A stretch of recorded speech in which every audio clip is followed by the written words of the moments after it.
Morning, guys. Welcome to Coffee Chat. Well, guys, it is an absolutely fabulous day. Little cool though. We got the wind blowing in here, and it's kind of, feels a little chilly, but refreshing. I'll tell you what. The only way to beat the cold. Now, listen. This is coming from a Canadian who knows what cold is all about. The only way to beat the cold is with the cold. You get used to it.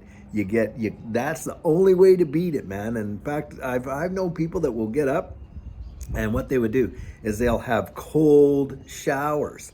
And in fact, you know what? Who I know who's done that? Crypto Lulu, Lewis Jackson. Yep, the guy went out there and said, "Hey, I'm going to try this and do this and this and this." And he's been having cold showers, literally, probably for the last year or so, one a day at least. Anyway, that's one way I know you beat the cold.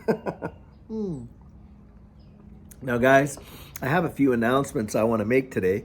And the first one is Judy and I are definitely going to be at XRP convention in Las Vegas. In fact, we really cannot wait. That's at least the goal. Now, the only thing that might hinder us from being there, because we've already bought our tickets, they're done, is, and I wanted to share this with the community because, and I asked Judy before, I came out to say this, is because it's her mom.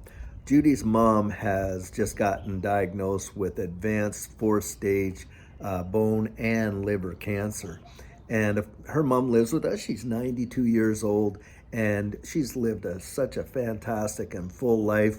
But our prayer is this, that when she goes, she wouldn't go in pain. And so we've got hospice coming to the house and all that kind of stuff. So I just want to ask the community out there, will you lift, her name is Ruth Ann. Will you lift Ruth Ann up in prayer so that, when she does go home to be with the Lord, that she doesn't go home in any kind of pain? And I would really value that. But the only thing that would prevent both Judy and I from being there is if her condition doesn't allow for one of us or both of us to go. That's the only reason. But otherwise, we're going to be there. And then, now, something else that a lot of people have been asking me about, of course, has to do with their exit plan and their exit strategy. And one of the things is, hey, what are some of the off-ramps and what are the best ones to do? Because tell you what, in that last bull run, I remember a lot of these exchanges, literally, and people that are on the channel that were there to see it, would go down because the traffic and the volume going into the exchanges, it would just cause the site to collapse. So for me, guys, you guys know I use Caleb and Brown. Now, Caleb and Brown is not an exchange. It is a brokerage. And you can go up on to Caleb and Brown and you can actually sign up with these guys and open an account. They do the whole KYC thing. The minimum trade, if you're dealing with a broker on the phone, is $2,000. The minimum trade when you're dealing with their online portal is only $500. And that is phenomenal for having a broker that can access over-the-counter trades. It's really quite amazing. Anyway, I do have a link down there in the bottom of this video that you can use, and you'll get a discount of about 3.5%. And full transparency, when you use that link, they do pay me a referral fee. But hey, if you don't want to use the link, that's fine. Just go to their website, Caleb and Brown, A-N-D, Brown, and you can go on there and use those guys. That is one of the portals that you can have in your back pocket should you not be able to access your exchange or whatever, anything like that. Now, guys, I'll tell you what, some of the articles that I have been reading today, boy, unbelievable. So you got Jamie Dimon out there, get this, literally telling the government that, or putting it out there, that the government should use eminent domain and seize private property in order to push forward their climate agenda and use it for wind farms and all that. And I thought to myself, well, that's sweet, Jamie, unless it's your private property they're seizing. I mean, how about we do this? Why don't we seize Jamie Dimon's private jets and seize Jamie Dimon's big mansions and seize Jamie Dimon's, I mean, come on, the footprint that he's putting out there. This guy is something else. I'll tell you what, he's the same guy, and he's the CEO of JP Morgan, but he's the same guy that said, hey, I'm going to fire any trader out there that works for me that ever recommends Bitcoin. Meanwhile, went and purchased a trading desk and was buying Bitcoin by the ton. I'm telling you, the hypocrisy of this guy knows no limits, I'll tell you.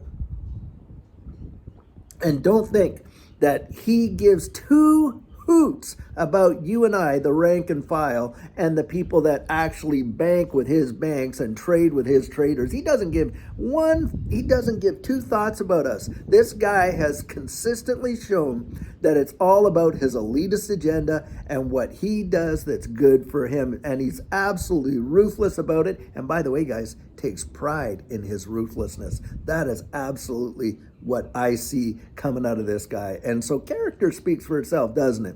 Person really doesn't have to say two words to actually demonstrate character, because don't listen to what they say. Watch what they do.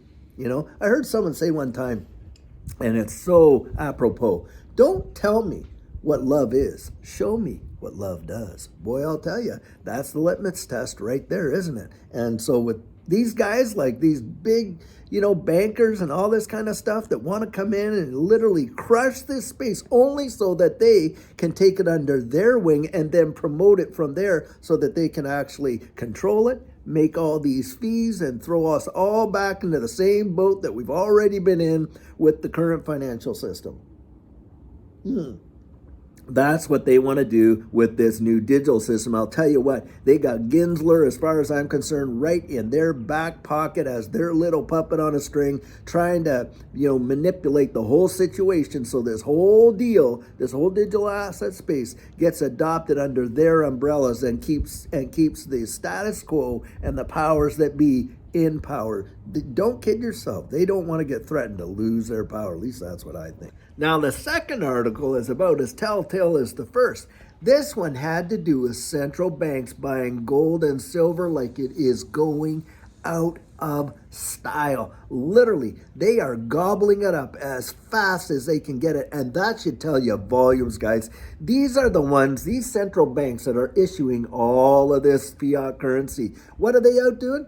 They're buying up gold and silver like it's crazy. Why are they doing that, guys? Because they don't even have confidence in the issuance of the currency that they themselves are producing. That's why. Kind of makes your blood boil when you realize, hey, all the paper money, well, that's good for these guys. The fiat money is good for these guys. The real money, well, that's what we're going to grab and hold on to, and on and on. And how many of us really know?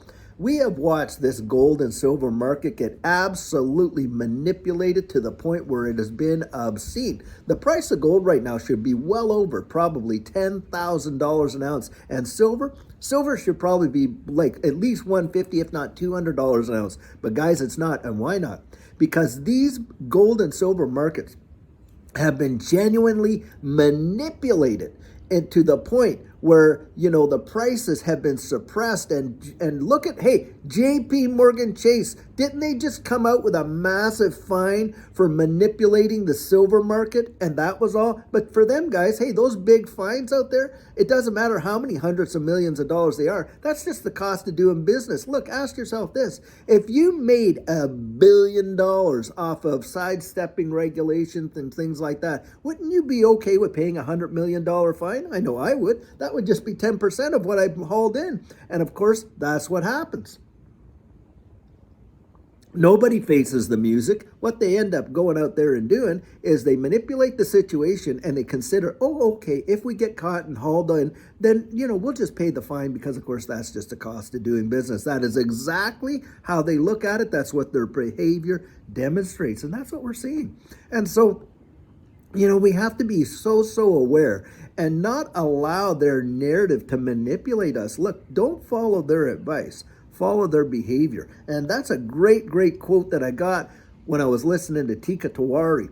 And he was saying the same thing. He said, look, I've been in this space for a long time, and I have come to realize the way in which they manipulate it, and I know how they play the game, and I know how the decks are stacked and how the tables are rigged. And I'll tell you what, this is what I do. And he came out and said that. He says, I don't follow their advice. I follow their behavior. And I thought, boy, oh boy, that is probably that advice right there. That kind of, insight right there is worth its weight in gold. And I have actually been practicing that myself since. And I'll tell you what, guys, it has caused me to actually be so blessed by not listening to all the narrative when they poo-poo this digital asset space the way that they do. Meanwhile, in the back rooms, they're buying it up like it's like, candy out of a candy machine. They are just going hog wild. And so, guys, that's what you have to focus on. Don't focus on all these distractions like this whole Trump deal. I'm telling you what, that is nothing but a dog and pony show. It's not going to see the light of day. In fact, it's probably one of the biggest political blunders that has ever been made in the history of politics, because I think this is going to turn out to be advantageous for the guy, whether you like him or not. I just think that's the way it's going to go down. But I'll tell you, media's using it as a big distraction so that we don't actually see what's really going on in the real world, and to keep us all dumbfounded and not really clued in. So you got to stay clued in. At least that's what I think. Well, guys, I'll tell you what, I sure hope you're having a fantastic Thursday, and it has been an amazing week thus far, and I think we've got lots more to see before this week is over, that is for sure. But listen, I hope you're having a great day, and we've got a great video planned for you, and until later on, I sure hope you have a good one, and take care.